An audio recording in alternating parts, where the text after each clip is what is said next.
In front of me is INFINIX Smart 8, and today I would like to show you how you can add audio or video file to text message. First of all, open Messages app and select or create a chat.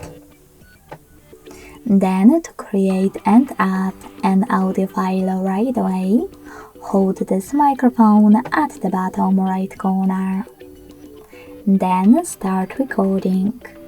If you wish to delete your recording right away, you need to swipe it to the left. If you want to add it though, just let go. To add a video file, click on this plus at the bottom left corner. Click on your video right away if it's recent, or tap on this gallery icon on the left. Now look for your video here, click on it and tap on Add at the top right corner.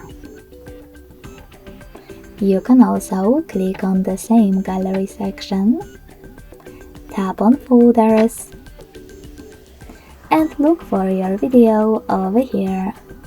When you find it, tap on it.